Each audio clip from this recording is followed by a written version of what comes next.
Hi, Auntie.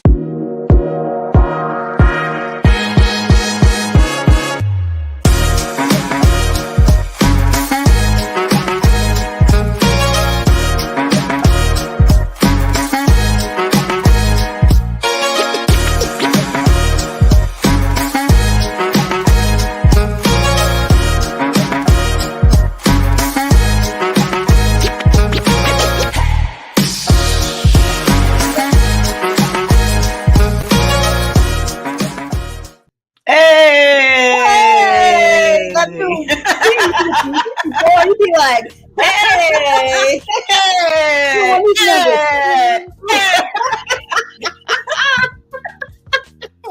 welcome everybody. Thank you for welcoming everybody because I'm just so into the music this morning. Okay, all right. So welcome everybody. Welcome Auntie Genoa. Now you can welcome me. Okay, welcome Auntie Paige. Thank you. Thank you.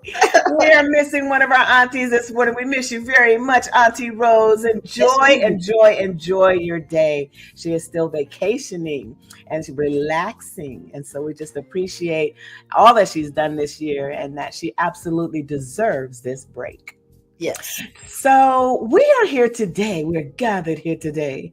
See, we're still like in a vacation mode. So just, go with it. Just everybody just go with it. We absolutely, as always, invite your questions, your comments, your jokes, your participation.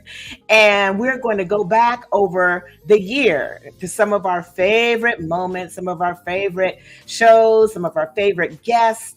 And what our audience has said by show of the views on YouTube are their favorites as well. So we got DY with us. Hey, DY in the back on the ones and twos.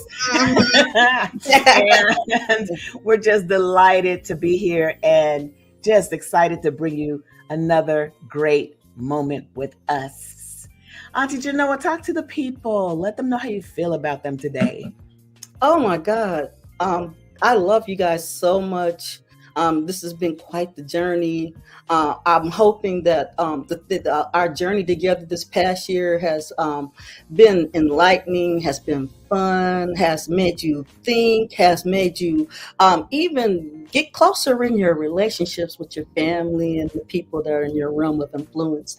And so I'm so excited to be here for the last show of the year. Oh my God, it's just yes. It's been a year. Isn't that amazing? Can you believe it's been a year? Wow. I mean, this has been quite the ride. I have really loved a lot of our guests who have been on. Some of them have been friends. Some of them have been experts, acquaintances, friends of the show. And everybody has brought us just a little bit of enlightenment, a lot of enlightenment sometimes, and just moments where it made us think, it made us grow, it enlightened us and inspired us. And we hope that that did that for you too, our lovely, beautiful village family.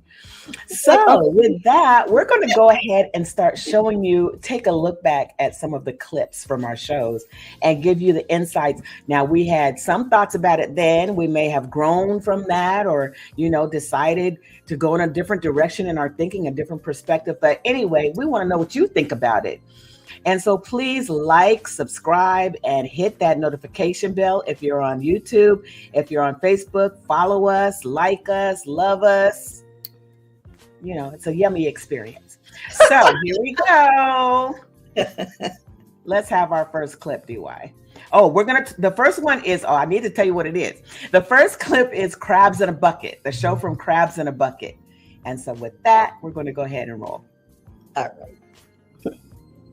Get into the difference between jealousy and envy, because Crabs in a Bucket has a lot to do with jealousy and envy, right? And comparison and resentment and what someone else has that I don't and all of those kinds of things. And so jealousy is like this pining, this longing, this like deep want for something that somebody else has that is out of my reach. Envy is just simply wanting what they have. Being envious is slightly healthier than jealousy, because envy, we can admit, right?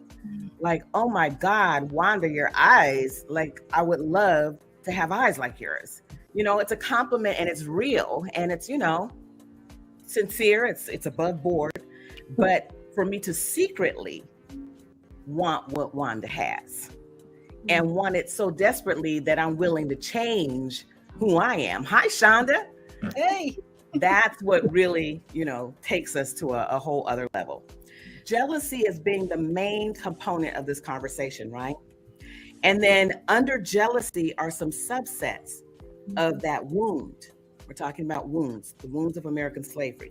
So after jealousy comes comparison, crabs in a bucket, and after crabs in a bucket, resentment. Now, it doesn't necessarily have to be in this order. It's interchangeable.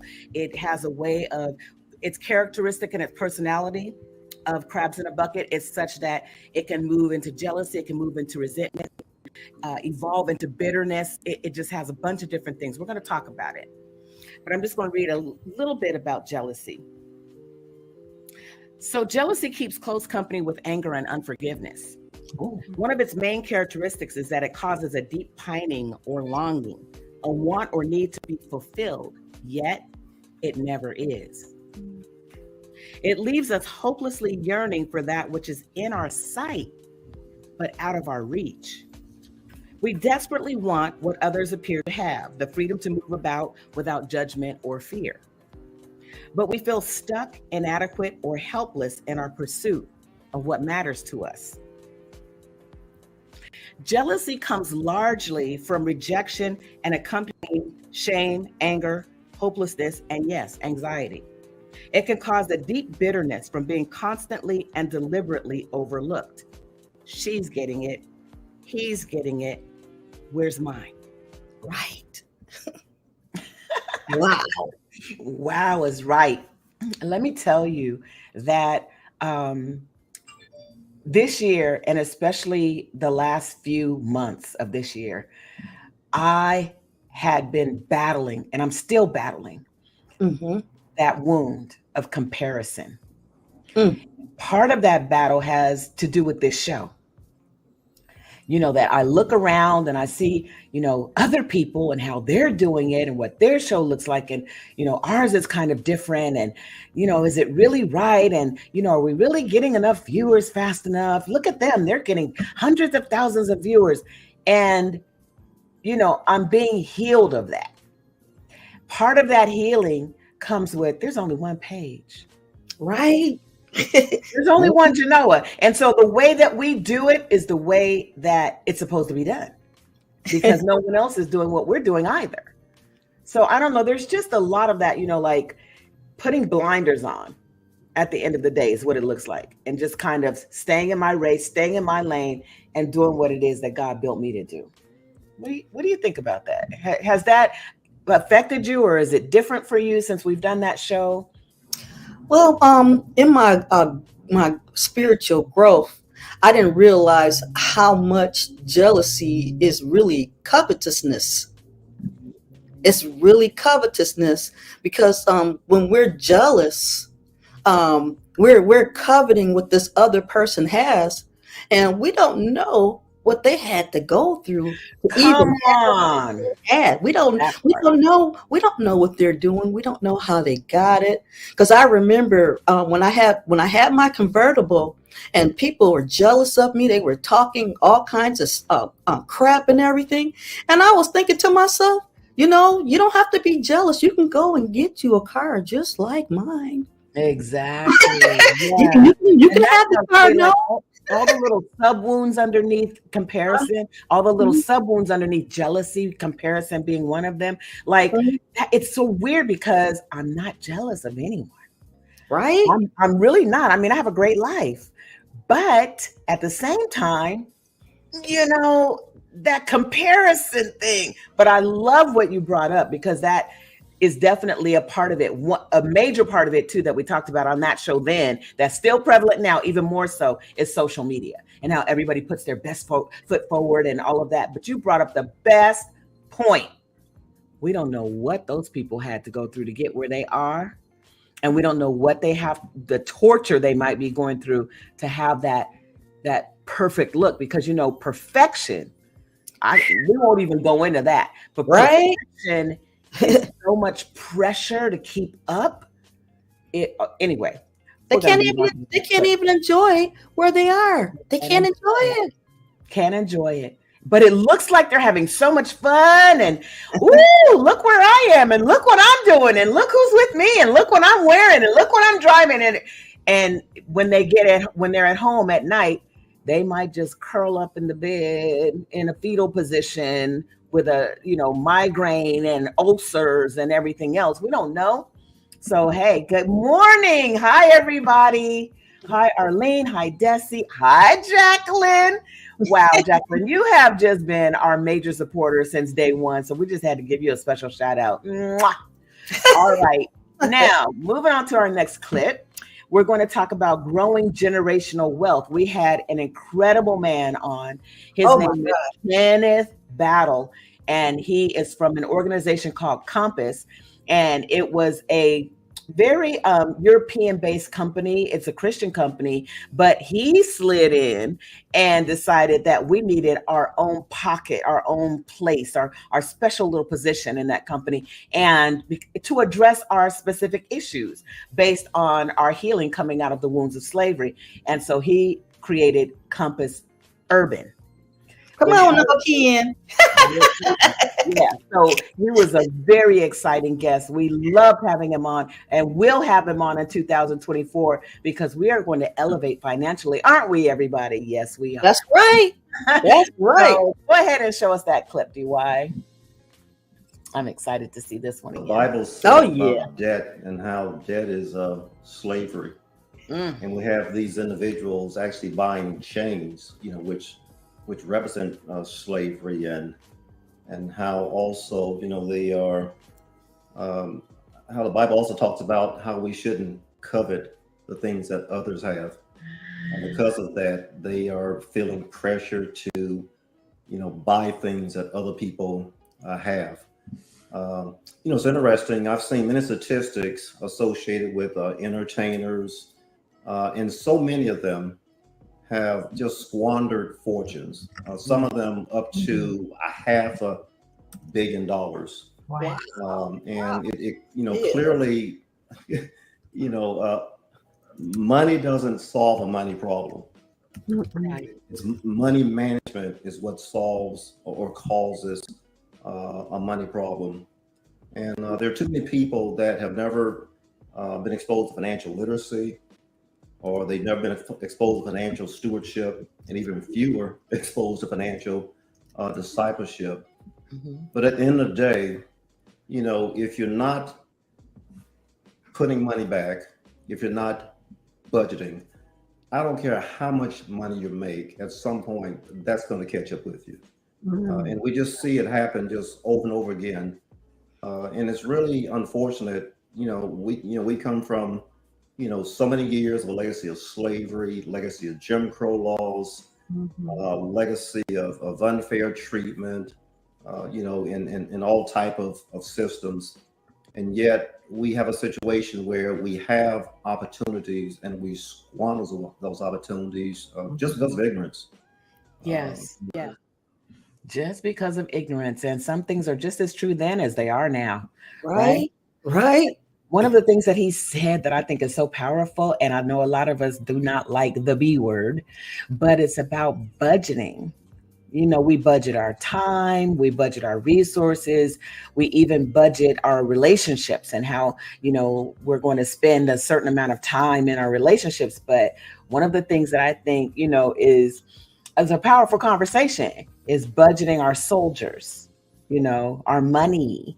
Where is every dime going? What is it doing? How is my money working for me? All of those things. I've learned so much from Ken and his beautiful wife, Sharon, over the time that we've known them. But that's one of the Achilles heels in our community, is feeling like we don't have enough. And that's definitely a slavery wound. There's not enough for all of us. There's never enough. But the truth is that there is enough when we know what to do with what we have. Right? Well, in other communities, because we used to have, when we had our elders that came through slavery and the Jim Crow laws and everything. Right. Our families owned stuff back then, and we don't own hardly anything now. Well, I mean, they taught us about cooking. We weren't eating out. All of my relatives, the elders, they had gardens. As a matter of Right. fact, when we went grocery shopping, the only thing that you really maybe picked up from the store was maybe some meat and a few incidentals and everything. Everything else came from the garden at the house. Right. At And we the would, house. How about they had houses? right? There are so few of us who have houses now. And one Yeah. of the things too is that we don't share as we should. Because I remember my uncle and my 4 aunts, they all had their own homes. My grandmother, they all had their own homes. And the way they did that is that they helped each other out financially. They helped each other out with food items and, resources and all of the information. But now we live in a time where everybody has their own individual thing that they're doing.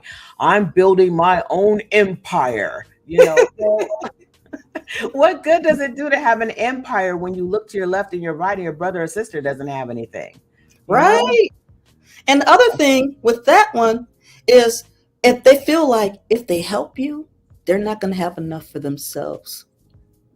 And that's not God. Never made God. When God placed us here, He is a God of abundance. And there's more than enough. But when we have lack thinking, it causes us to close our hands up to our brothers and sisters that are in need. Yeah, it's mindset. And so that's one of the reasons we're here. And we'll be going into a lot more of that in the new year, 2024, where we offer workshops and we offer tools and development instruments so that we can start to shift our mindset about many things, finances included.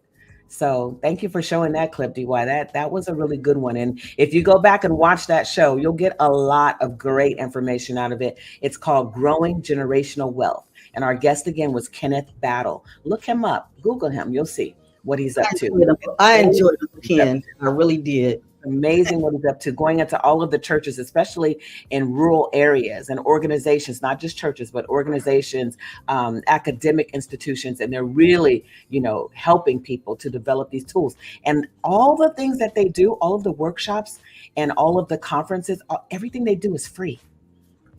Free 99. Like free, right? So there's no excuse. Yeah, I think I'm in the same boat of struggling with comparison. Going back to the jealousy and envy. Yeah, it really, it's a big deal. It's especially in the construct that we live in right now, the cultural construct we live in right now. It is a big deal. So, but there are things you can do about it. All right. So moving on, we're going to move on to, the show with Gary Hardy Jr. Oh, School to Prison Pipeline. That was that was so informative. I really needed to know what that is. And I wanted our audience to know what that is because we hear it all the time, School to Prison Pipeline. But what Gary taught us is that there's not just a school to prison pipeline. There are other pipelines that we can choose to guide our young people to as well. Go ahead and let her rip, DY. Pipeline is a thing, right?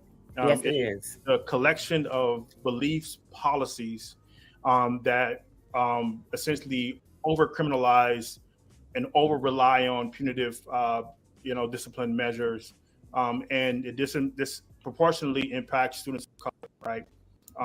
And the way in which that we can sort of define it is the more times young people come in contact with police, the more likely they are to end up incarcerated. That's the simplest terms, right? And what this looks like is the term willful defiance you talked about. Is that when police are called for willful defiance, then that student already is tracked and placed in this pipeline for incarceration and not for academic success, right? Because they've sort of now been labeled by the school side. They may have to then at that point have sustained police engagement, be it probation, be it police department, what have you. But the likelihood of them being incarcerated dramatically increases with each encounter with law enforcement. And it happens when the school systems aren't set up to address appropriately student behavior. What I know from my experience in working in schools is that student behavior is often an indicator of unmet need, right? So that means that a student may act out in a class because they can't see the board clearly, or because they didn't eat before they came in the class, because they didn't sleep well last night because there was a shooting in the neighborhood, or they're worried about where they might sleep tonight because they're homeless, and that these needs will present themselves in ways that are unsavory for a school setting, right? And if we have the over-reliance on police, over-reliance on punitive measures, then again, we're placing those students on this pipeline out of schools, out of academic success, and towards incarceration.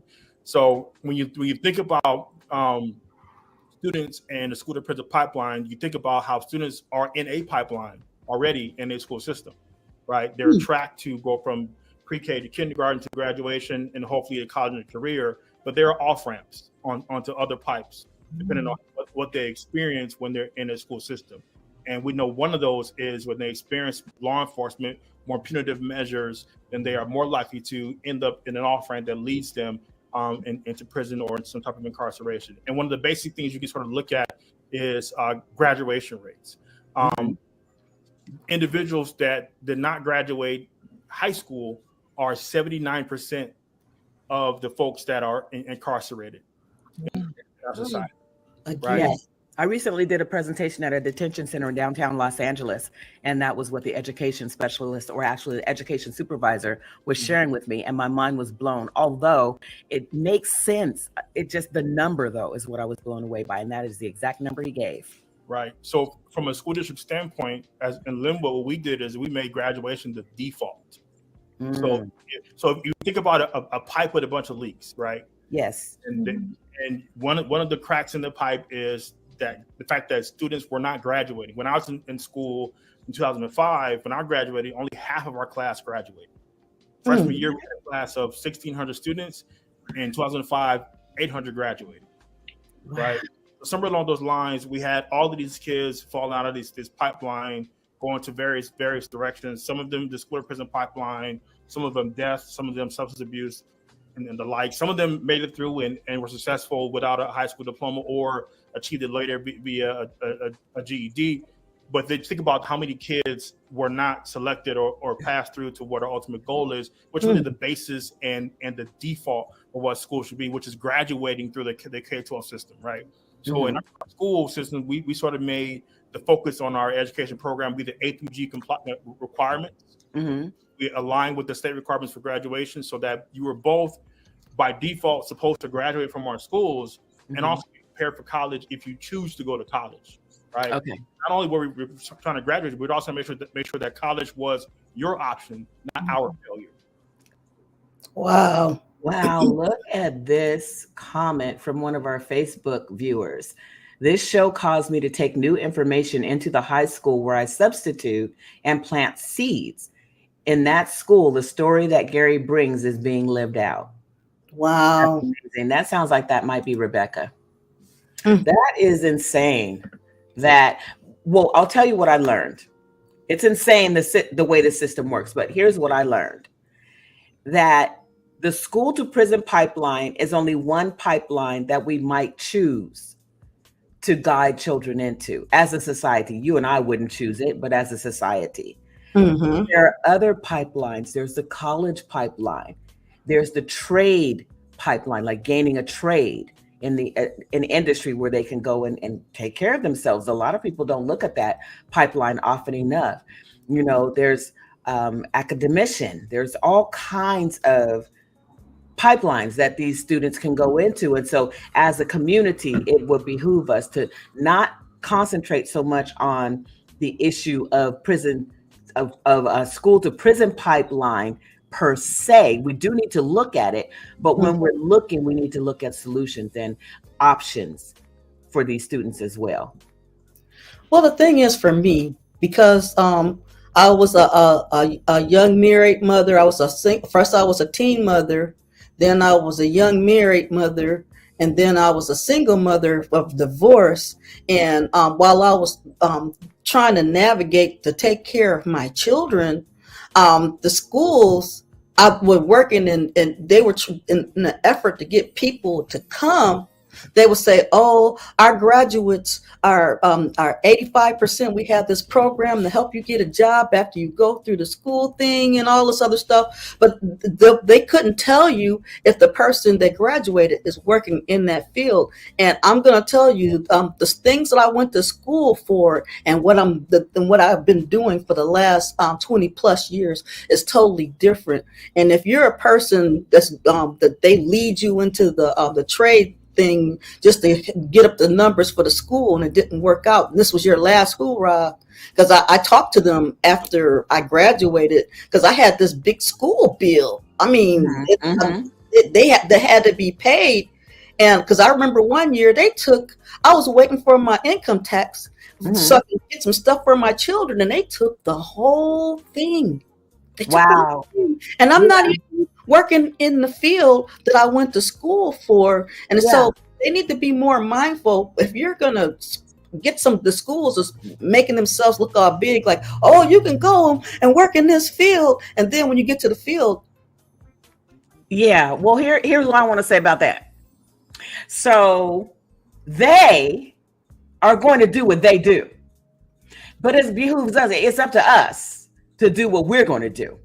And just like, for example, the military, be all you can be. All the commercials, they're jumping off the planes, they're going into and behind enemy lines, shooting people up, and all this excitement and everything. And then you get there, and it's nothing like what they say.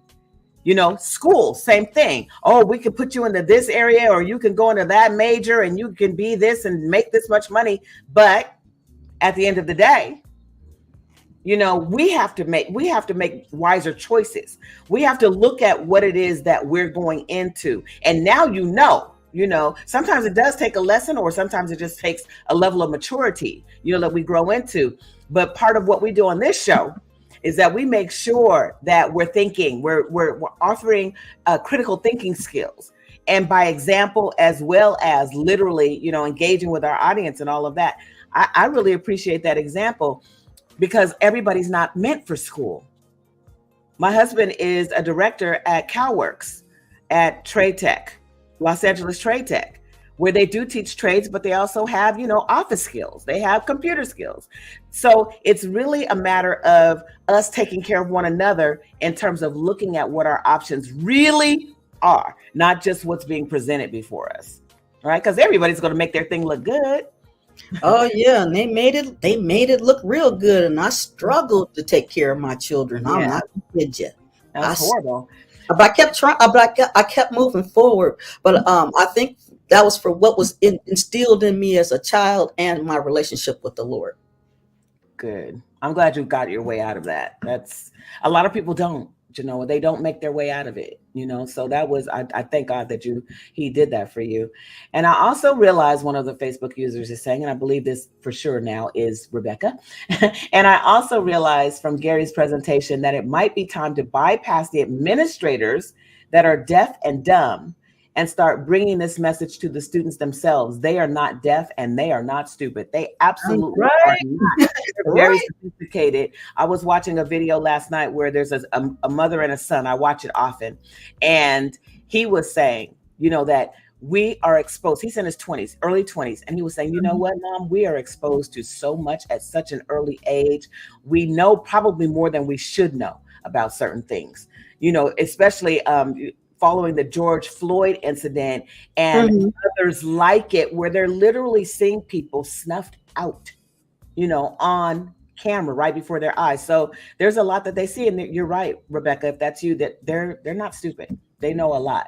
So we're going to move on to government assistance, help or hindrance. And that's the Michael Hopper. So let that one roll, DY. Thank you.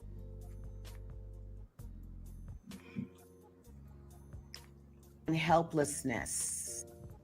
What are we thinking about that, special guest and aunties? It resonates for me. I mean, I've been working for about over 35 years in human services, 10 years in the foster care system, and now the past 16 years in the welfare system. This is cash aid for parents that have a dependent child but need government assistance to be able to help them. As you mentioned, in America, there was no time limit. A family could be receiving cash aid, welfare as they call it, for years. But it was in 1996 that in America, under the Clinton administration and Congress at that point, changed the welfare system in America as we knew it, to where now there were time limits. So any parent can only be on welfare, and they call it TANF, temporary assistance for needy families, up to 5 years. Now in California, where we reside, it is 5. They reinstated it. It's back to 5 years. But in other states in America, it's less. The states have some autonomy as to what they can do.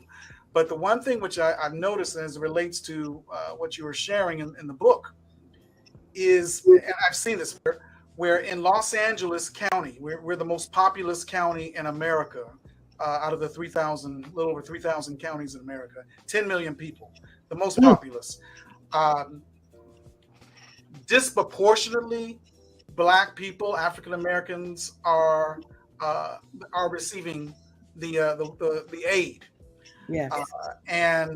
But what's challenging with that living in Los Angeles is where it's not enough money. I mean, to be able to even make it, because it's designed that way.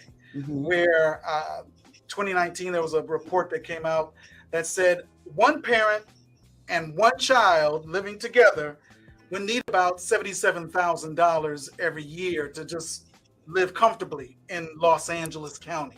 77,000 a year. And this is after taxes. This is after taxes, right? So, but the cash aid, I looked at it, that same one parent with one child receives like $895 a month in cash aid, about $360 in food benefits. It's about $15,000 a year. So that's only 20% of what it takes to actually live comfortably in Los Angeles. So when families are existing with like 20% of what's really needed, that's a recipe for disaster. And so I've been seeing, out of the years, I'm seeing the connection where there's and I'm seeing the rise with my families and other families where one system, the welfare system, it seems to be feeding into the foster care system, where children are being taken away from their parents because of what may be perceived to be neglect, abuse, physical and other things. And where in Los Angeles County, Black people, African Americans, we only represent 8% of the county, but yet in February of this year, African Americans, Black folks were reported to CPS, Child Protective Services, 23% of the time. And then so that's trauma, and then where there's supposed to be family reunification or family preservation, it feels I'm seeing the rise where it's more that the county is quick to remove children from their parents. What are some of the reasons they give for that removal? Well, I mean, if there's perceived to be neglect, perceived to be abuse, but it's questionable. Talking with some of the parents, it's questionable if it's just about did a really holistic assessment really was it made, or was it just quickly to take the children? Because what I've seen in the 10 years of working in the foster care system, it's like, wait a minute, people are getting paid for the breakup of our families, and not the keeping together of our families. And mind you, it takes more money, it takes effort, it takes work. And what I found out was that LA County, the state is giving us $200 million just because we need to do a better job with preserving families. If families are in crisis, but the heart and the initiative is there, let's give them wraparound. Let's support them. Wow. Once again, wow. That's neglect, girl. Perceived neglect. They will take a child. So, if a child goes to school and they happen to not have a lunch, I don't know. That is so evil to me that you would rather pull a child apart. But you know what? It's all about money. Did you hear that it was $200 million that the county receives to pull the families apart? But how much are they receiving to keep the families together? And that's why it's important that we as a community, that we as a community and village do our part, you know, to make sure that we're helping to heal the families. Wow. I really have no words, because I remember I was out here in the mid 80s, and I was going to school out here for a little while because I was separated from my husband, and I got a little assistance, and they would only give me assistance for one child. And so I had to take care. I was living with a relative, and I had to take care of myself and my children and get back and forth to school and everything with money enough for just me and that one child. But I had to. Yeah, and then that I heard you. I really got that, and it makes me think about what he was saying, that it takes $77,000 at the bare minimum to live somewhat comfortably in LA County, and yet what the parents receive to take care of their families is only 20% of that. It infuriates me. And even going back to what Gary Hardy was saying about the prison pipeline, you know, that one of those pipelines is obviously foster care, school to foster care. And we talked about willful defiance. And what willful defiance is, it in short, in a very simplistic terms, is when a child refuses to do what you're asking them to do.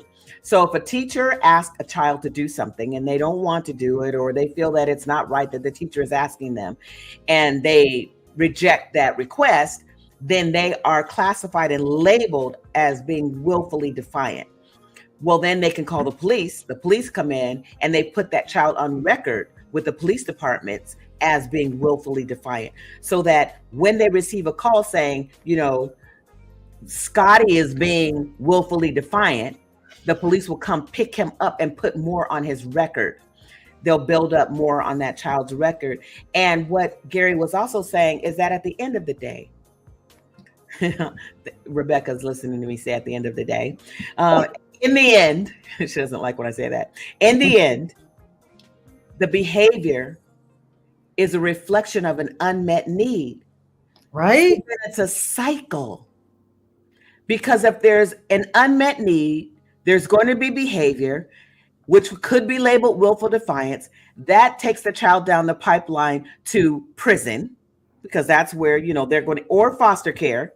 And foster care is another pipeline to prison. Oftentimes, if you go to a prison, you'll find out the majority of those prisoners or inmates were in foster care. So it's just a cycle that we can stop as a community. We can, and we have to be hopeful that we can, because one person can make a difference.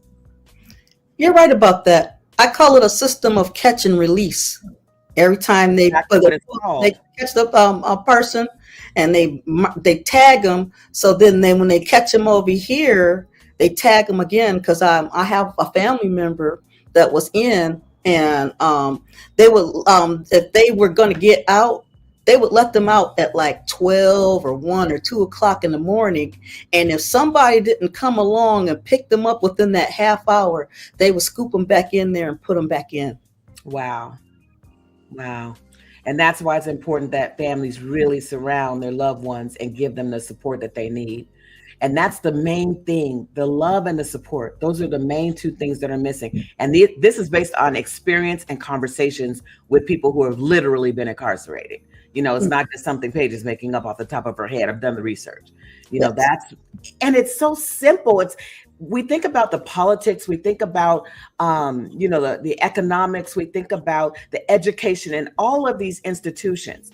But in the end, what it comes down to is, it's a simple matter of love and care and concern, and having eyes on that individual and letting them know that you're there to help guide them.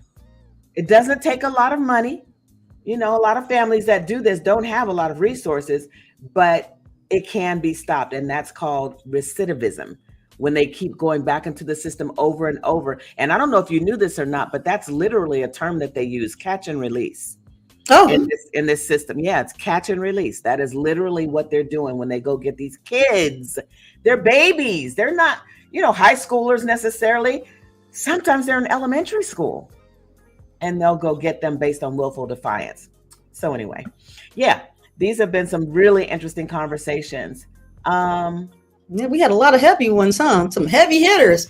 Yes, heavy hitters. And our next conversation that we're going to bring up is War on the Wounds. That got a lot of attention this year. War on the Wounds. People are interested in knowing what these wounds are, how they play out, what are the characteristics, what are the personalities, and how we can get rid of them. So go ahead and roll that one, DY. War heard me talk about this. It might sound a little weird, but at this point, guess what? I don't care. And you know why I don't care? Because we are hemorrhaging out here. Right. Black people, we are hemorrhaging. But here's the thing I also discovered before I get into the reading.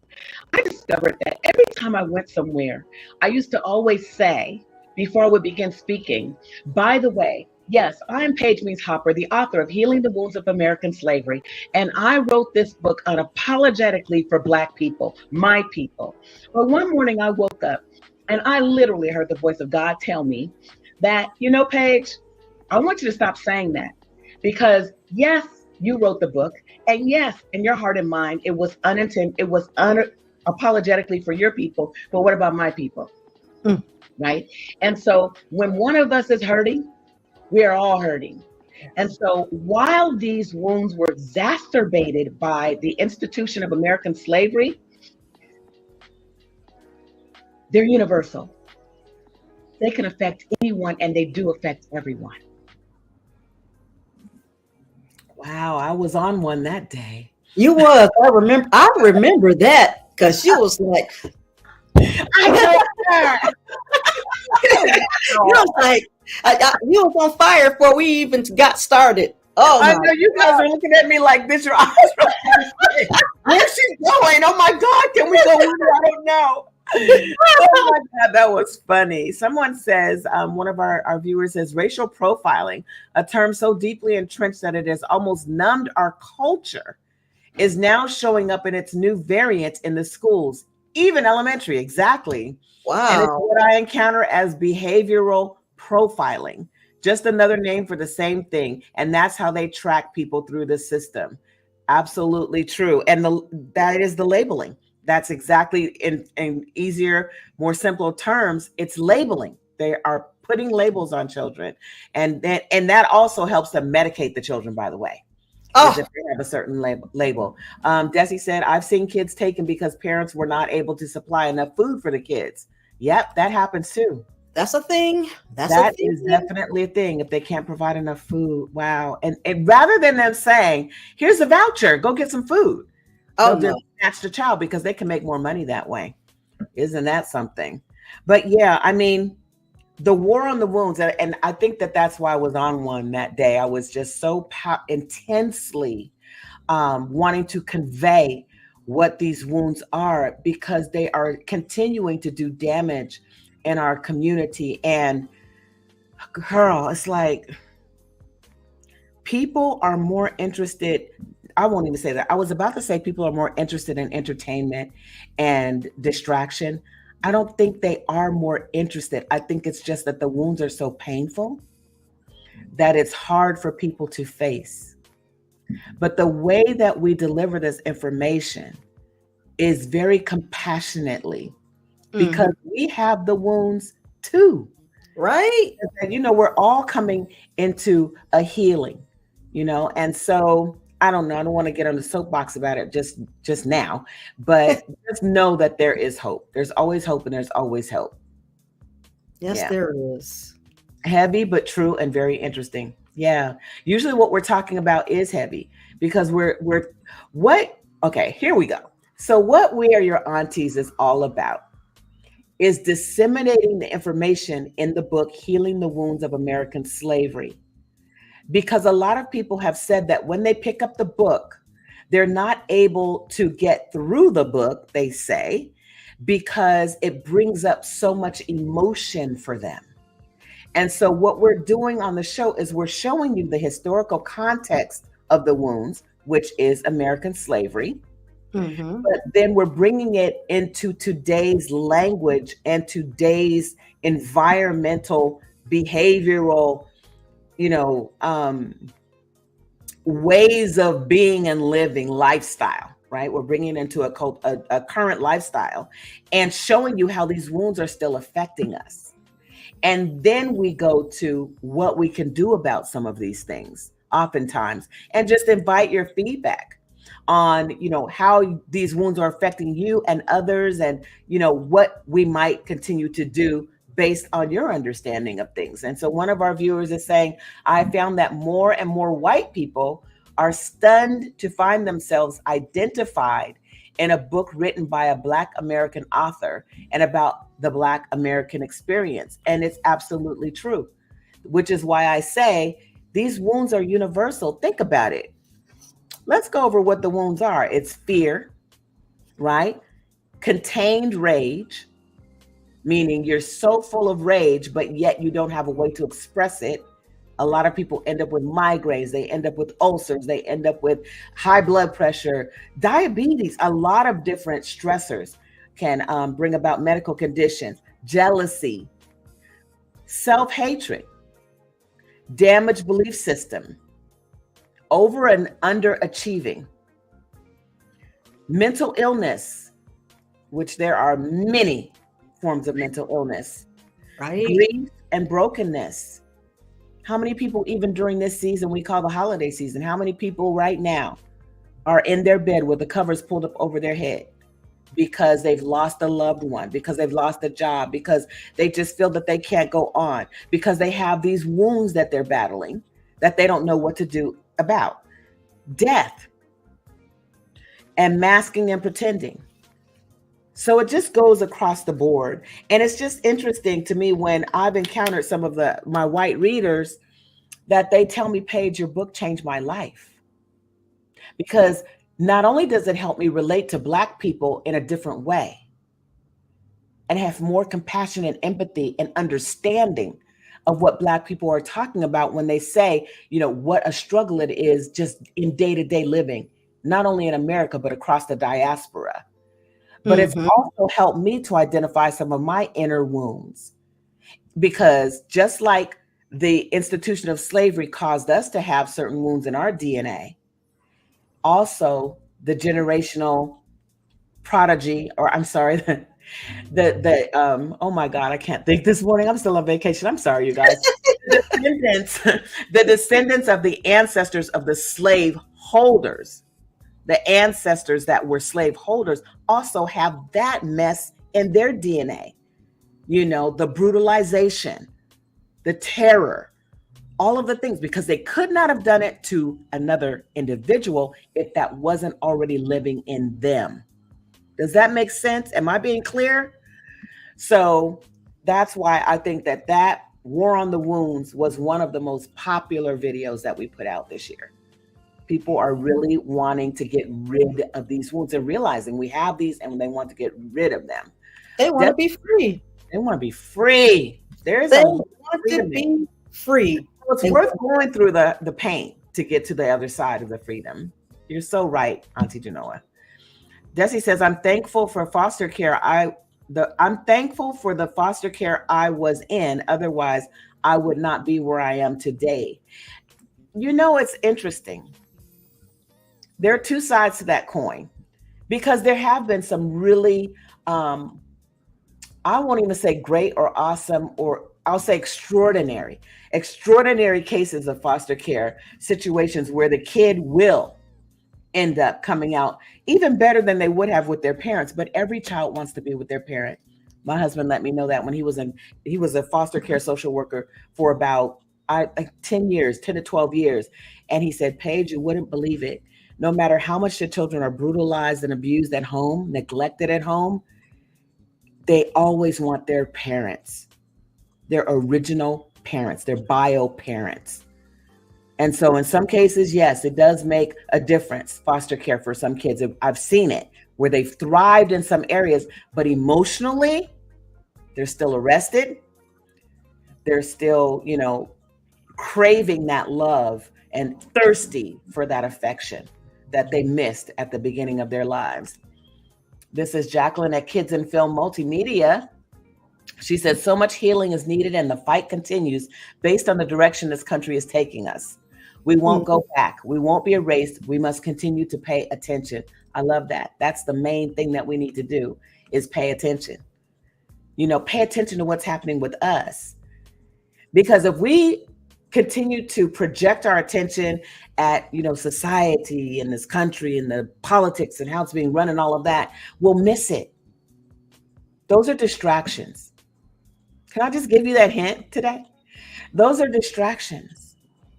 Really, what there is for us to look at and to work on is us, me, our individual selves, because I'm no good to anyone. I can't help anyone unless I am in good mental health, unless I am in good physical health, and emotional and spiritual health. Now I can help someone else, right? So I'll get off that soapbox too. So next, and we're coming to a close, but I think we should just continue going down our list. DY, what do you think? And we can just edit the video later if we need to readdress it, right? Okay, so the next one is, oh God, this one. Honoring Black fathers. We had the most amazing guest on for that show, Mr. Carlton Booker. He and his wife have an organization that helps couples with infidelity. You can go look him up on Facebook, Carlton Booker. But he came on as a dad that day, and I'll just let the clip speak for itself. I was still living in Riverside, and I remember like it was yesterday. He was talking to me. I was 32 years old, and he was talking to me, and he said, "I love you." Wow. I literally flipped off the floor. My father never, ever said he loved me. And it was a life-changing moment for me. Wow. And that point there, really, I embraced it to the point where I never forgot it. And I was going to tell my son the same thing. And so we have to be like those men that we are, because we're raising men up, but we are sensitive. Men are sensitive. We're just not consistent. We do cry, but just not consistent as women do. But there is a sensitivity side to us, and so we're not always hard. And we get the thing like, we learn to be like, be a man and all that kind of stuff. That's garbage. That's just the world version of it. That's not really being a man. Being a man is opening your heart, understanding how to love someone, respecting and honoring people, and embracing people and empowering people. That's what a man's supposed to do. That's what men supposed to be doing. And so, it's not all about, this up here, how strong you are and how much you can make and how much authority and power you have and how much is in front of your name or back of your name. That doesn't mean anything at the end of the day. It doesn't mean zero. And I've learned to, I had it. I had cars, buses, and trains. Really, I had it all. And it comes down to one thing and one thing only. Do I have intimate relationship with people that I can share my life with, that I bring into my inner circle, that I have a long-term relationship with? If you don't have that, if you don't have relationships, there's no price for that. Wow. Yeah, there was, remember, Genoa, that there was that moment when he told us about his daughter. She died. She had cancer. She died when she was 22 years old. And she was on her deathbed. And he felt that he had been a complete failure as a father. And he's the only one in the room, and she's there with him. And she tells him, Daddy, I love you, and I appreciate everything that you did for me as a father. And he just crumbled. So we never know. One of the things that I've been saying for the last couple of weeks to people, because they've been coming to my husband and myself about their relationships, right? And their primary relationship is with their parents. And so what I have learned and what I've begun to say is our parents, and even if you're a parent, everyone is doing the best that they can with what they have to offer. And what they have to offer is what they were taught, what they learned, what their experience was growing up in their own household or with their own family. And so I have forgiven both of my parents. I mean, thoroughly forgiven both of my parents for any faults that I may have seen, any, perceived abuses or neglect, because we also perceive when it's not really true sometimes out of offense. But yeah, we all do the best that we can with what we have at that present time.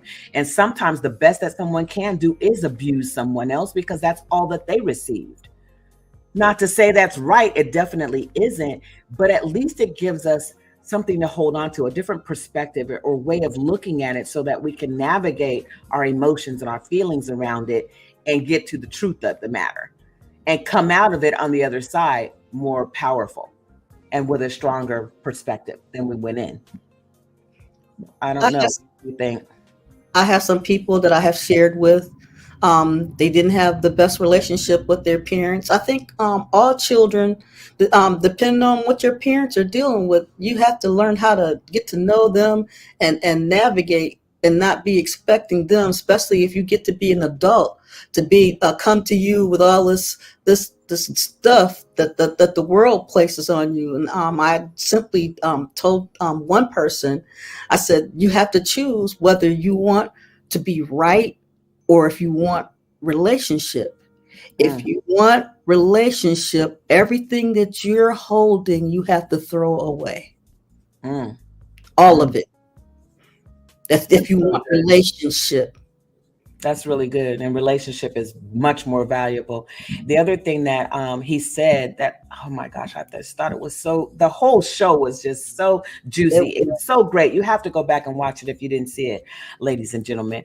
But one of the things that he said, and the reason we did Honoring Black Fathers and chose the specific guest that we did, so that we could really get a peek into the heart of a Black father. And one of the things that he said was, that I didn't grow up with the best background. I didn't grow up with the best family. We were a bunch of he didn't say hooligans, but he basically did. We were wild and all of that. And so he had to pull back, and his wife's father took him under his wing and showed him how to be a father. But the thing he said in the clip is that, how did he put it? He said, that we are taught not to cry. We are taught to be tough. We are taught to have these exteriors, but really underneath it all, we want what everybody else wants, which is love. We want to be respected and we want love. But that, Black fathers do have that capacity, no matter what it looks like. And they do care, despite what our culture and what media would have us believe. They definitely care. And so many Black fathers are present with their children every day. One of our viewers says, my dream is a forum where Americans can turn to on a regular basis and begin to tell the stories of hurts and healings from the wounds that Paige's book have brought to the table. You're reading my mind. Yeah, it's coming. It's coming. I think it's so important. And again, even though I have stopped saying that my book is unapologetically for my people, and my work and my time and all of those things are unapologetically for my people, I think it also makes sense to bring white people to the table because they can be allies. And part of our healing is in that area. because the more white people that are exposed to this work, the better they will treat Black people that they encounter, because they will understand what we went through and what's really happening. As a Can I result add of that. something before we leave this topic? Absolutely. What I want to add is, for those of you that had young parents that might have been teens or early 20s, when they had you, they didn't wake up trying to saying, how can I ruin my child's life today? What you have to realize is, while you were growing up, they were still growing up. Great So consider that. Great point, Genoa. Another Genoa gem. That is so good. A lot of parents do grow up with their children, and they'll tell you too. They'll tell you, I'm still learning, I'm still growing. Or they might try to pretend like, they know it all. Who knows? But it's true. Whose kids are those? Well, actually, whose kids are these? And we had Ida Marie Briggs on that day. Oh, did she give us some good insights? And we'll go ahead and just roll the clip, and then we'll talk about it. Yeah.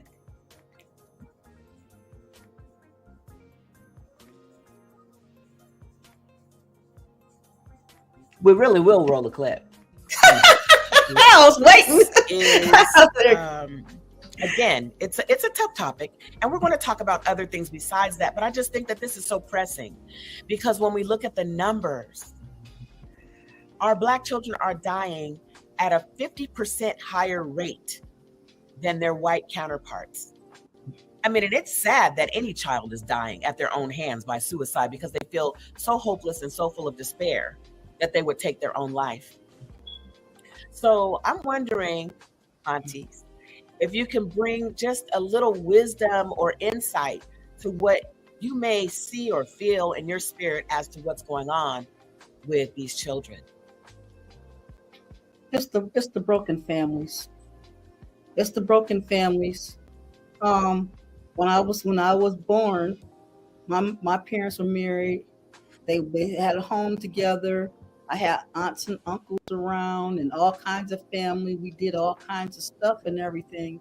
And when my parents divorced, all of that went away.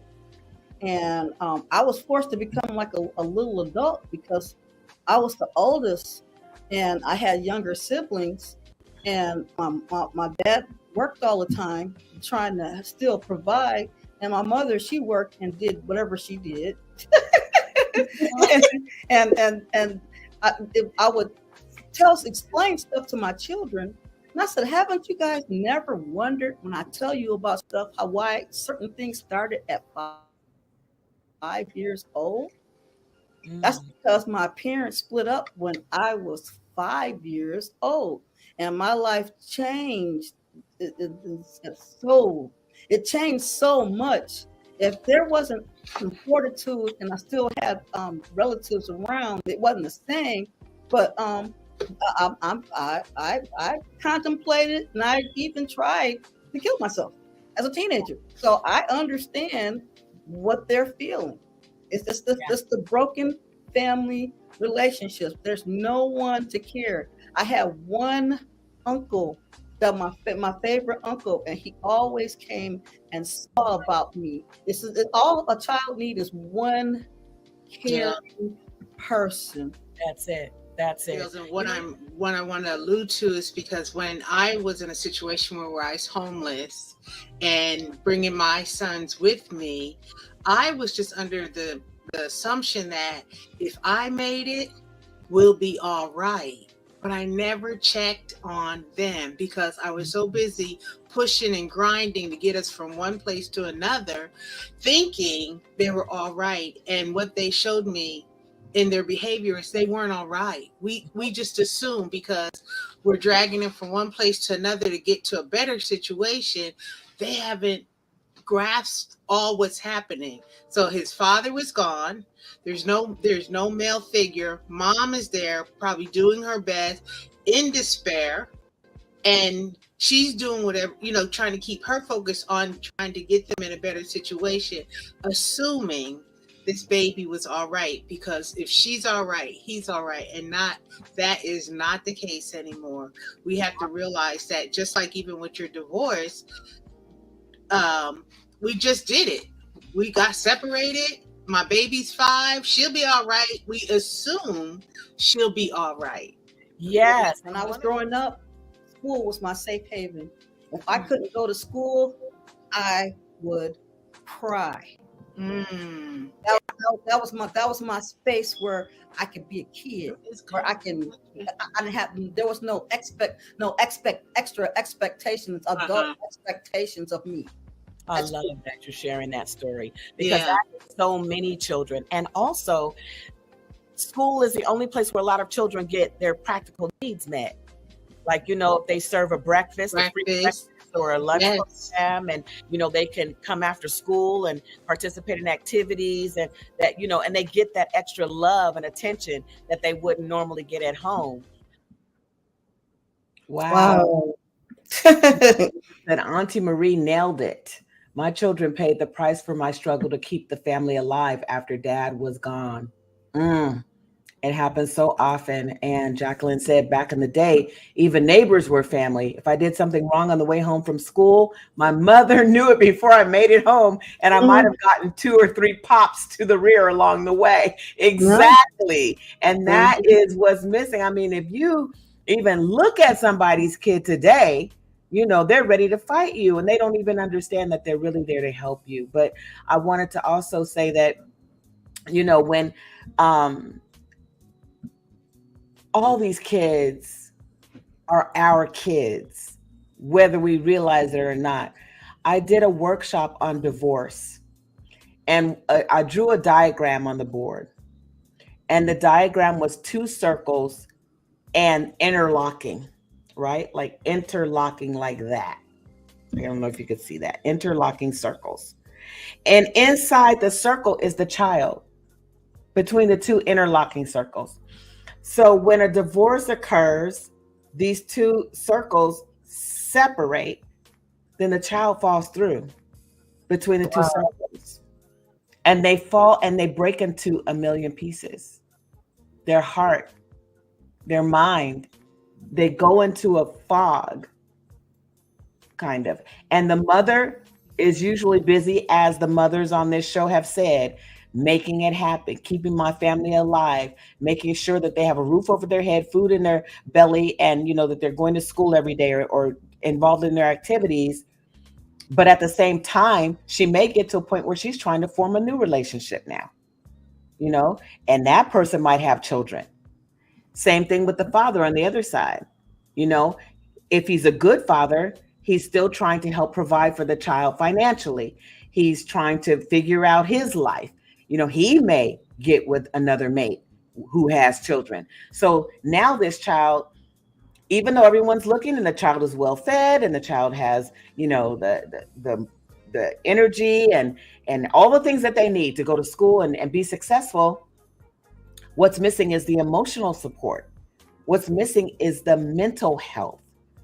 And so nobody's really looking at that, because everyone's scrambling, trying to make sure that the physicality is taken care of, right?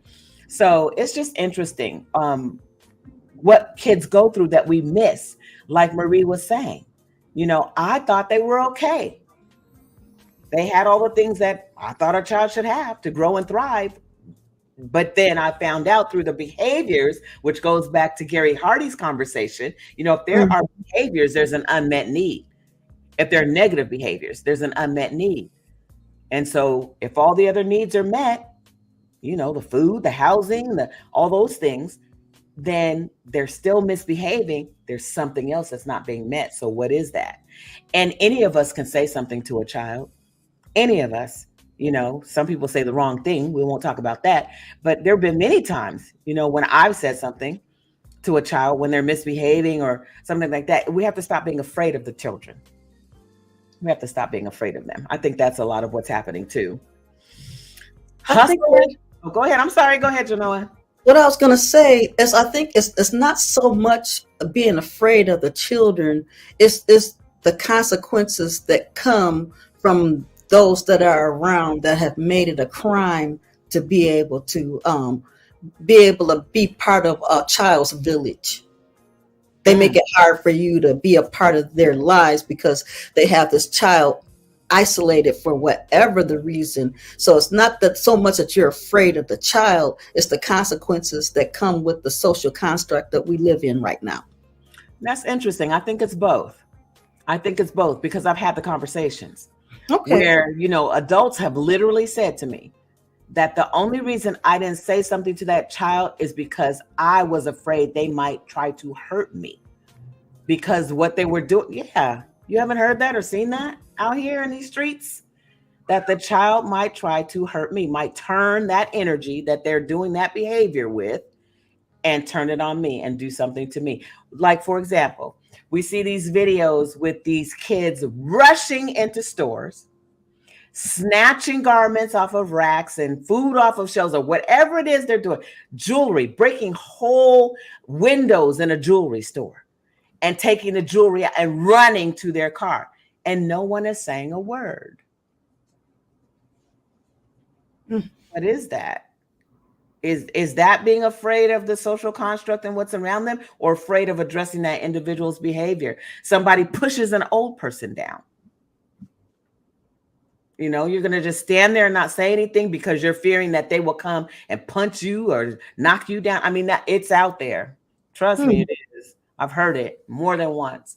But what you're doing is also good, because that's definitely part of it, is that the laws, the social construct, all of it has condemned being able to speak about almost anything. For example, one of the things that I think is really, this is a little bit off track. I'm going to go down a rabbit trail to prove a point. Okay.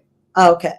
One of the things that you can no longer say on YouTube, and now we're on YouTube, so hopefully this won't get, the plug won't get pulled on it, but you cannot say death, dead, any of that. You have to say unalive.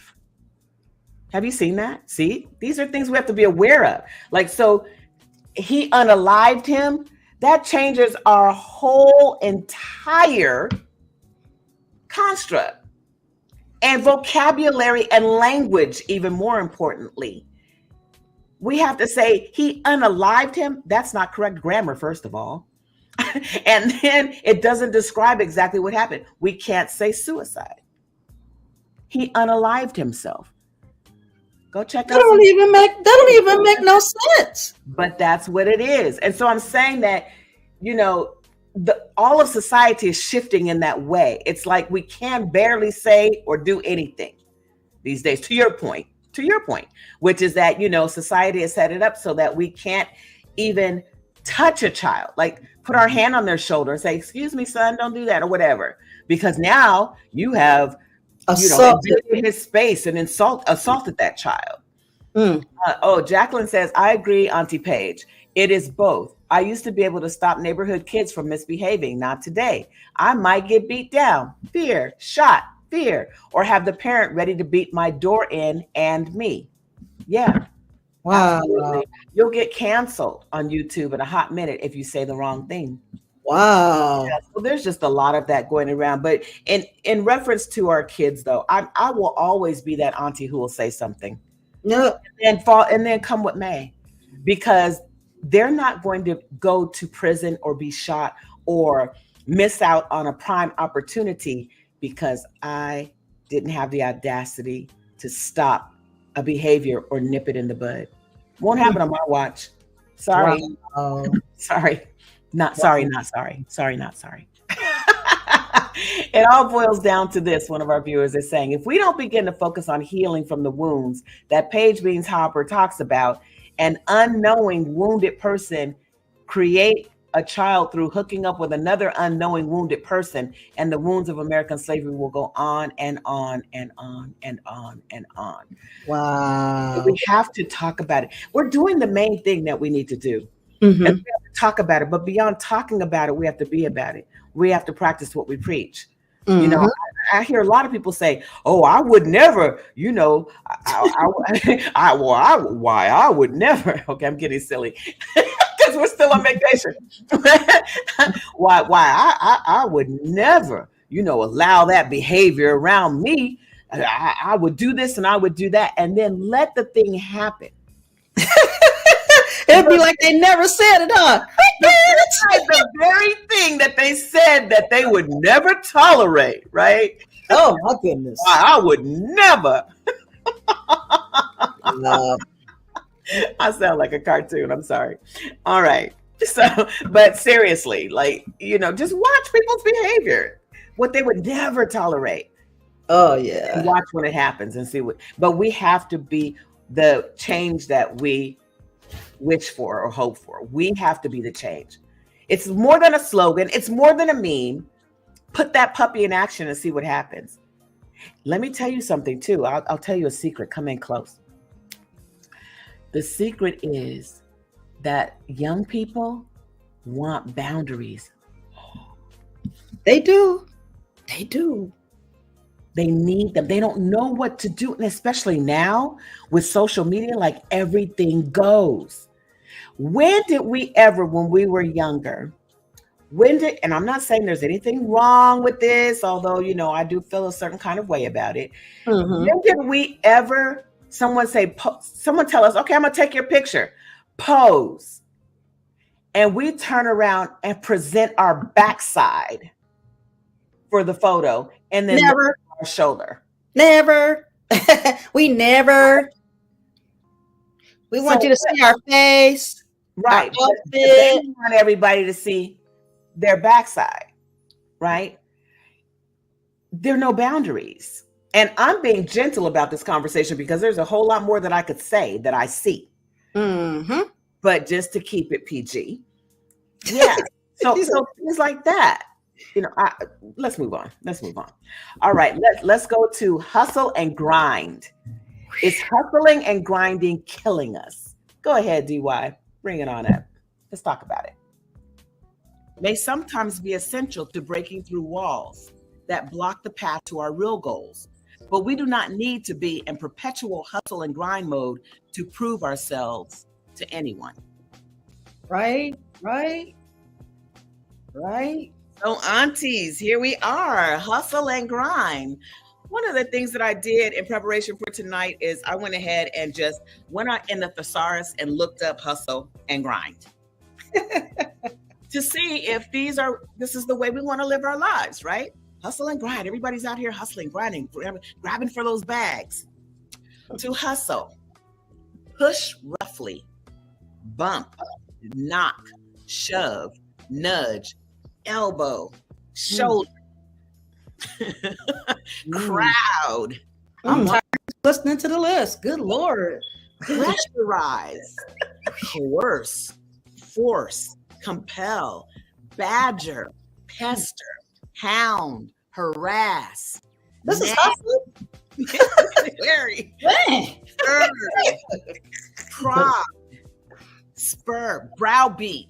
You got to browbeat somebody into collaborating with you or getting what it is that you need. Is that what the word tells us to do? Bludgeon. I didn't know what I did. Bulldoze, steamroll, strong arm, and fast talk.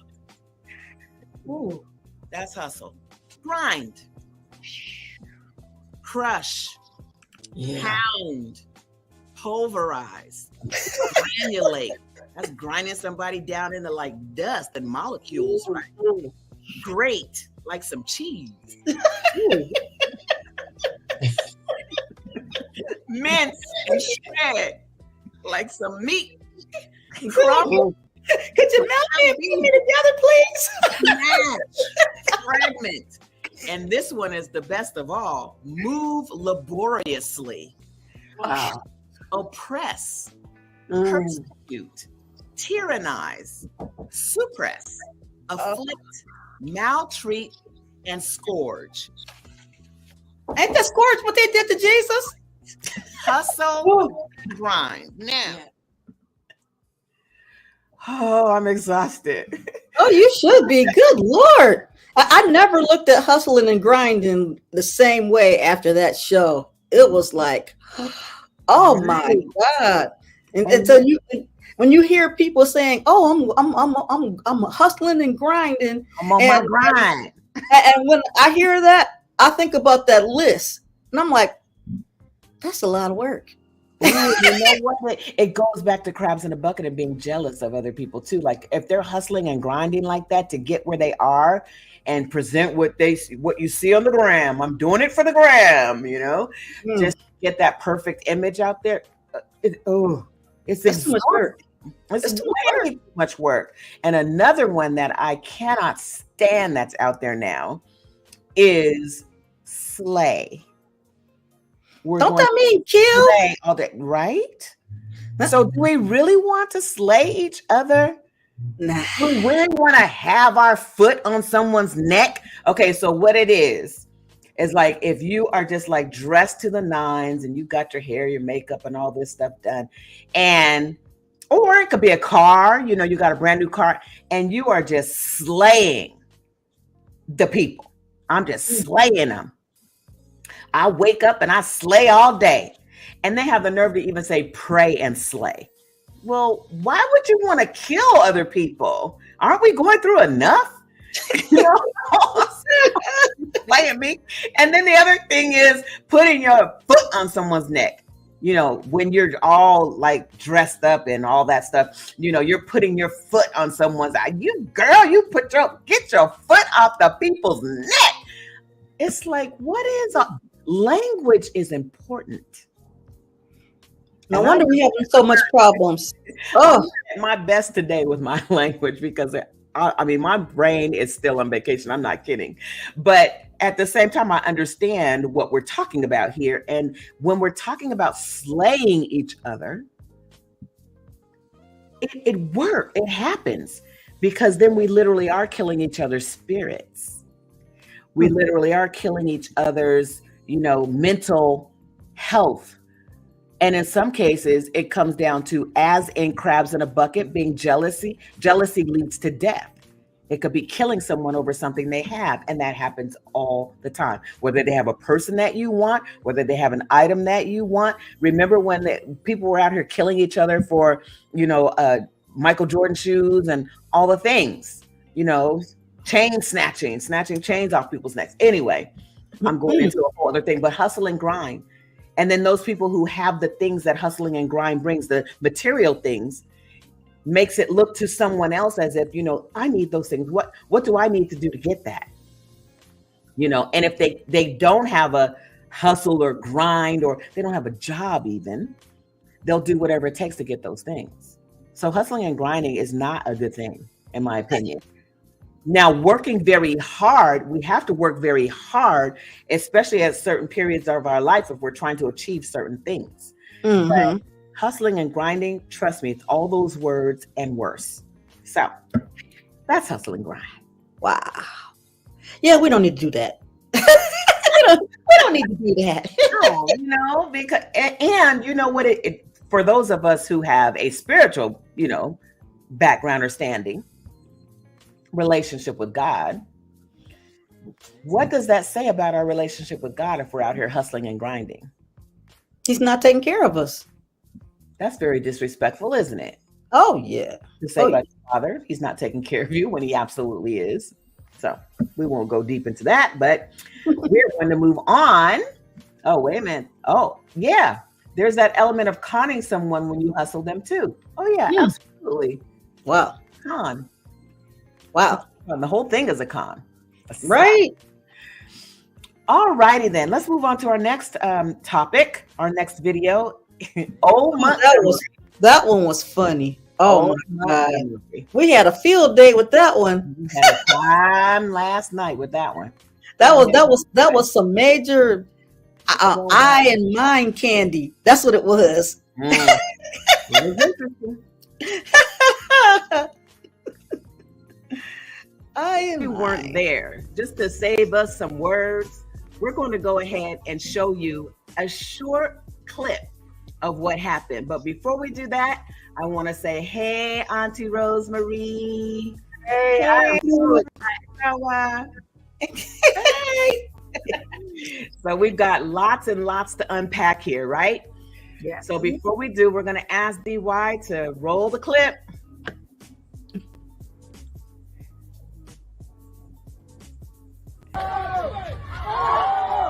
Wow.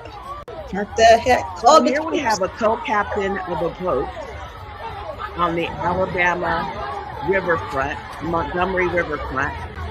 He's asked these men to move their boat. They wouldn't. And the next thing you know, they jump him. They are beating this co-captain. His name is Damian Pickett. He is the senior deckhand, first mate, which makes him a co-captain. The boy in the water is 16 years old. His name was Aaron. They have not released his last name because, of course, he's a minor. And Black people came to this man's defense, and these white people decide they're going to get in their boat and float away. But these men conduct their own form of citizen's arrest, which turns into a big brawl. And the man in the white stripe is confronted by this group who fights back. The lady in the red dress is either trying to break it up or get involved. The man takes the white chair, swings on a man first, and then goes over and cracks the white lady in the head with the chair. So that's just a brief update for those of you who missed it, right? Right. Oh my. There's so much in this, but I want us to always come from the context of Healing the Wounds of American Slavery, which you can get on Audible. I'll read it to you, or on Amazon. And in my book, I talk about a particular wound and a set of wounds that come with it. And I know we saw every last one of them at this event. Yes, we did. And the wound that we saw that was the primary is called contained rage, right? Hi, guys. We see our Facebook users there. Contained rage, right?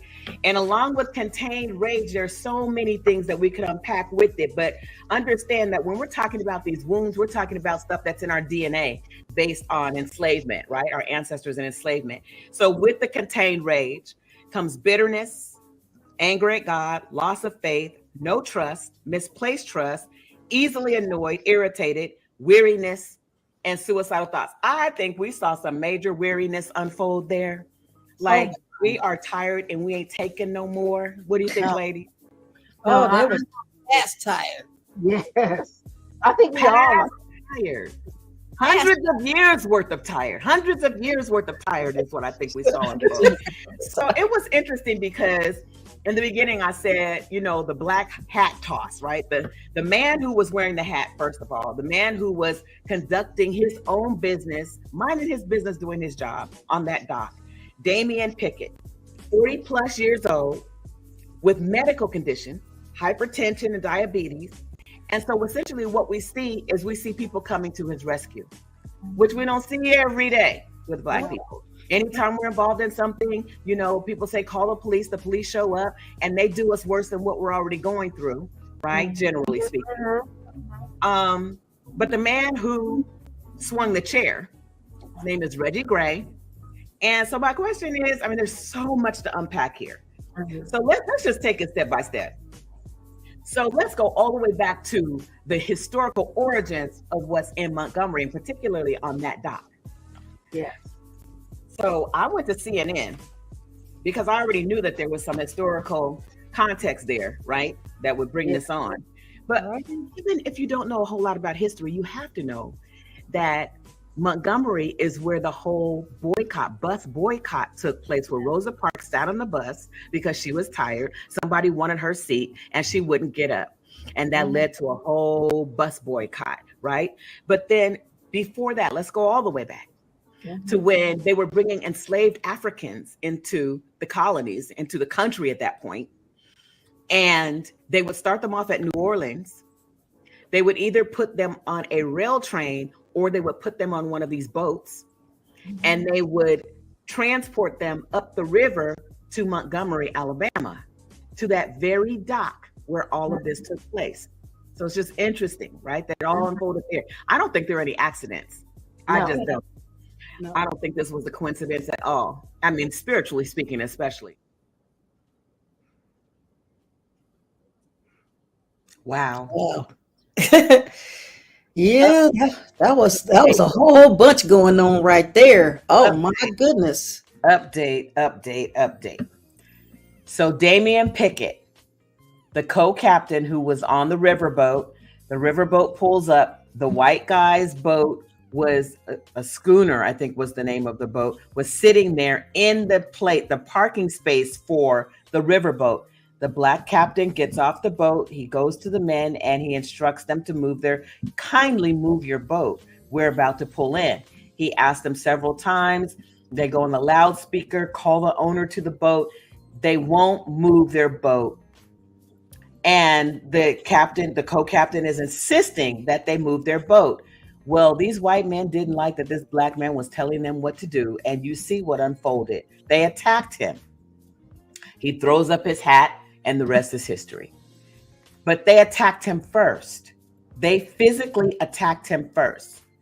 Well, now what's happening is that the white man, the man who started it all, that shoved him and hit him, is suing Damian Pickett, suing the co-captain for harassment and for assault. And the courts are taking this case seriously. But with all that video, America, isn't this just like America? So I just wanted to give you that update. And, everyone can do what they do with that information, but it's ridiculous how this country operates. If they would just confess, seriously, I was thinking about this over the last couple of days. If America, the current white Americans would just confess that their ancestors were dead wrong for doing what they did. And in my book, I tell Black people what we should do. Won't go into it here. And just admit that, the wealth that they have and the laws that are on the books and the way that this country operates, we need to reform it all. Right? Just admit that and come forth. We will be a whole different nation. I believe it. And I believe it's going to happen. It may not happen in our day, but it's going to happen. So anyway, I just wanted to put that out there. Damian Pickett, look it up. It's true, folks. He is being charged for assault, for being assaulted. He's being charged with assault for being assaulted. Go figure. We don't make the news, we just report it. Moving on. Where did all of the real grannies go? That was a major hit. Go ahead and bring that one up, DY. Where did all of the real grannies go? In today's environment, how, that role of grandmother has just completely shifted from what we remember it to be. There are still some here and there. But you can have a grandmother as young as 35 to 40 years old now. And it's just a little bit different than things used to be. And that's okay. Things do need to move on, but we also need to remember to bring our values into everything that we do, right? Our family values and principles, good, healthy principles and values. And so I just wanted to remind us that we are in this show. What we endeavor to do is we endeavor to bring a historical aspect into things, like what happened when our ancestors were enslaved. Sometimes we'll go all the way back to the continent. And then we want to connect the dots to the current cultural construct, what's going on today. And then we always endeavor to bring some healing to the conversation by talking about what we ought to be doing, what we could be doing going forward in order to really heal where we are.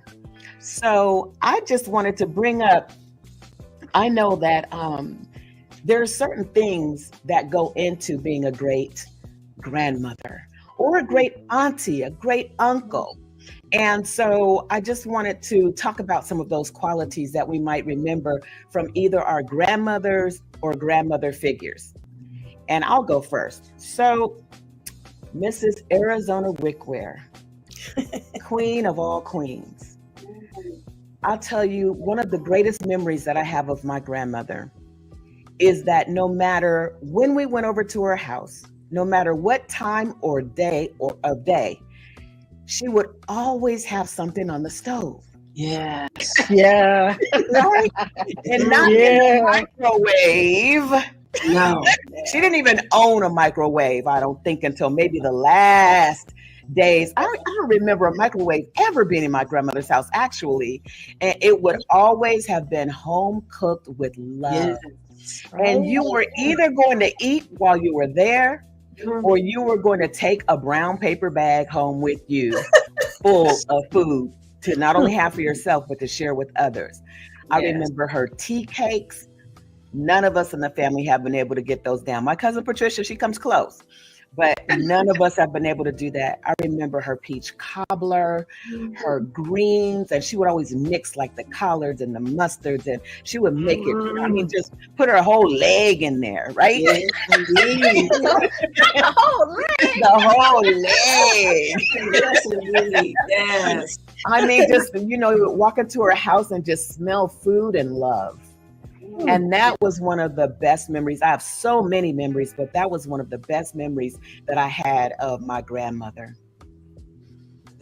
And the glue is a person, mama comes in and they call you baby. And nobody can say baby like your grandmother. And they hold you and they bring you close to their bosom and they give you that love that can't nobody do you like they can. And there's an example of that. A grandmother that I, DY, can you show that clip of a grandmother? Oh, my Lord. Look at my face. Oh, Daryl, why you do me like that? Oh, baby. Oh. Oh, look at you, son. Oh, Lord, have mercy. Oh, Dad, you look so good, baby. Oh, my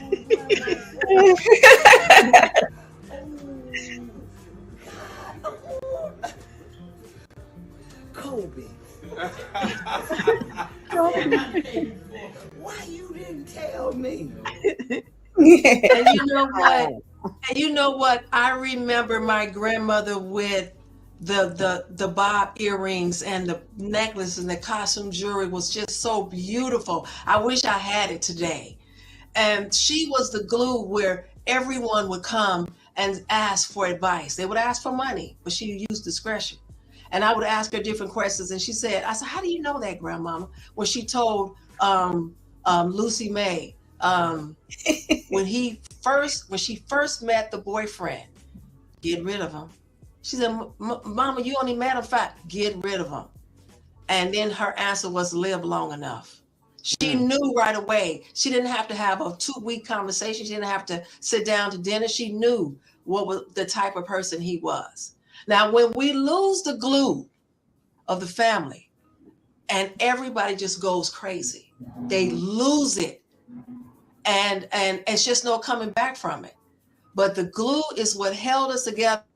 And when the glue is gone, when the glue passed away, we do things that grandmama didn't teach us to do.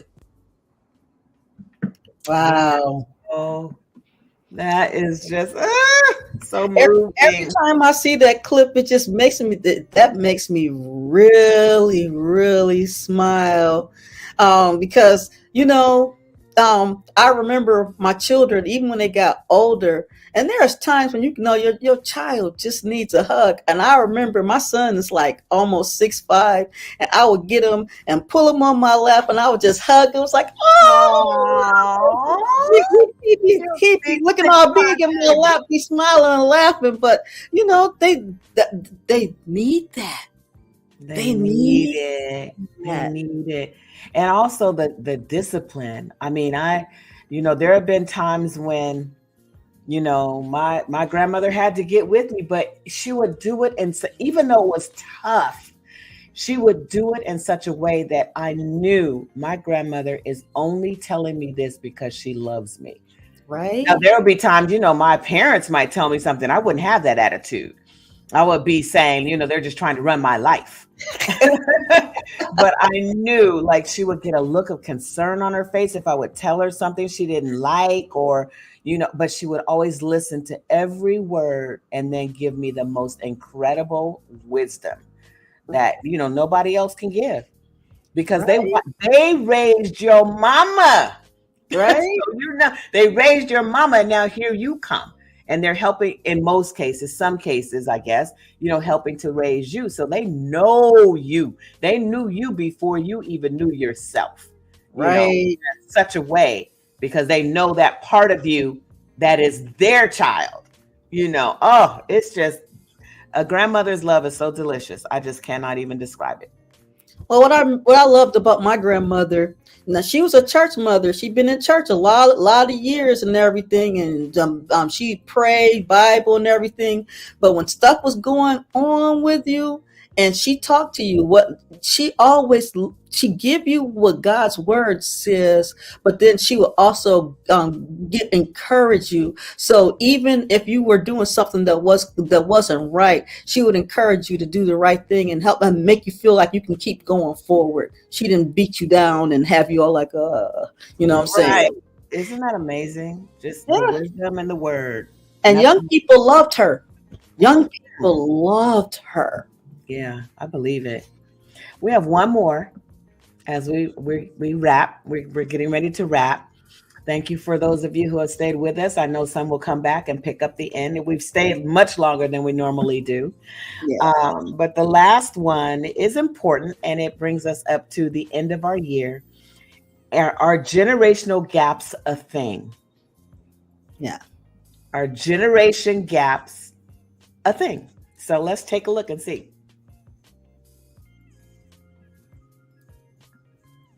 World totally different until here recently. And again, I have to say, reading The Healing the Wounds of American Slavery gave me compassion for the generations that I used to complain and whine about, and I did, and say, give them labels and everything. But now that I understand why we do what we do, after reading this book, I understand, so I have more compassion.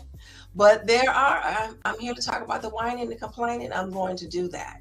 So my husband and I ran a theater for 20 years in Hollywood, and we were around so many different young people, and we got to experience just not them not thinking or not knowing what to do in different situations. And I have to blame and bring up technology, because I know technology is a lot, not at fault, because we have to grow, but it is one of the major platforms that I think that stops the socialization of different generations. And the baby boomers, of course, are catching up. The Gen X, they are the more the college educated, so they're definitely into technology, and the same thing with millennials. Now, what I've had, my experience is with changing over. It's like going from the beta tape to the VHS to the cassette to the CD from the record player. It's like that. It's new technology, and then the other person that's dealing with, like me, I cassettes and records. I mean, that's what we had. But then we moved into, different things. You got the MP3, all of that. But now the technology has moved on. I want to label the generations like that. The record player, the tape, the cassette. Then you have the MP3 player, and then you have the CDs, and then so on. Because you have to learn each one. And I think we didn't get that much compassion for each one of the generations, because we're so busy over here with our records. And this is what we want to hold on to until society forces us to get into the next technology. That's true. Wow, oh my God. That is so true.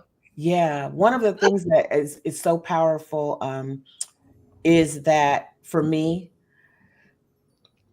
there are no generations per se. Let me explain. For me, a generation is who are God's people on the earth right now? This is the generation that God has planted for such a time as this. So it's very important to know what's happening with different age groups because there are phases of development, of course. But it's just so important that the young know what's happening with their elders. The elders understand what's happening with the young, and that we build together because, as the Bible says, the young bring their energy and dreams to the conversation. The elders bring their wisdom and their visions and the revelation to the platform that we're all on, called Earth, really, at the end of the day, Rebecca. So that's just the way that I see it. I don't like all of the labels because it's not necessarily true from one so-called generation to the next. For example, and I think I said this on the show at some point, some young people think that their elders don't know anything about technology. I know more about technology than some young people that I know. And I don't know everything. I'm still learning, and we all should be. But we just need to know a little something about each age group. I call it. I don't call it generations. And that's just my philosophy. And that's, that's my story, and I'm sticking to it. Well, for me, because when you're talking about generations, because of the way our societal norms is, the child is going to be more like whoever raised them. So it could be a new millennial child being raised by a baby boomer, somebody that grew up in my era. I was born the last year of the last year. And the values that I have was given to me by that generation and moving forward. And so there's some core things that I have within me that was instilled in me from the generation, like my mom, my dad, and their parents, and because I still had grandparents, and I think I had maybe a great. I don't remember everybody because when you're a small child, you don't necessarily remember everything. Although I do have a baby sister, she remembers being 2, so I don't know. I'm not that child. Right, my brother does too. But the thing is, a child is going to have the values of the person that raised them. That's right. Remember, we had the clip of that young man, and he was at school talking to an administrator or someone, and oh my God, did he sound like he was 70? No, and he was all but maybe 15 or 16 years old, but just had good sense and wisdom and was just wielding it like crazy. Yeah, you're absolutely right, and that's why it's important that we intermingle. And I love that this platform, and even more so going into 2024, is going to be more and more intergenerational, because we do need to know, we need all of the values, the principles, and all of the things that we can bring to the platform and to our love for our people that we can bear to bring more healing. This whole show is based on a book called Healing the Wounds of American Slavery. You can get it on Audible and have me read it to you in my own voice, or you can get it on Amazon and you can do like I do, all the highlights and tagging the book and all the things.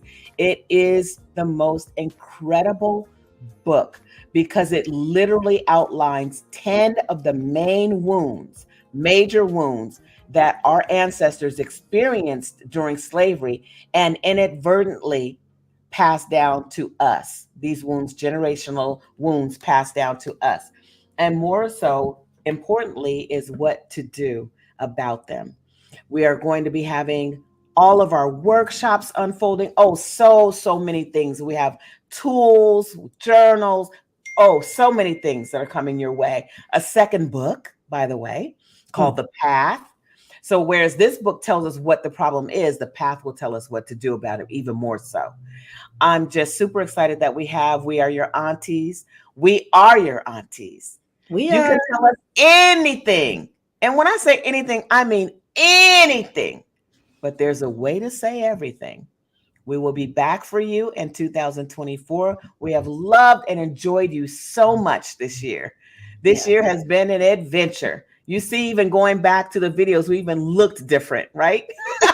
That's so funny to me. We all grew, and we hope that we helped you to grow and develop in some of the things that you've been going through and gain new insights into your life and more tools into this conversation about, you know, the wounds of American slavery, what this cultural construct looks like currently because of those wounds, and that we can look them square in the eye and not be in denial about any of it, but go forward in a different way, more powerfully, stronger, more well-informed as we relate to one another, as we relate to our communities, as we relate to the entire global construct.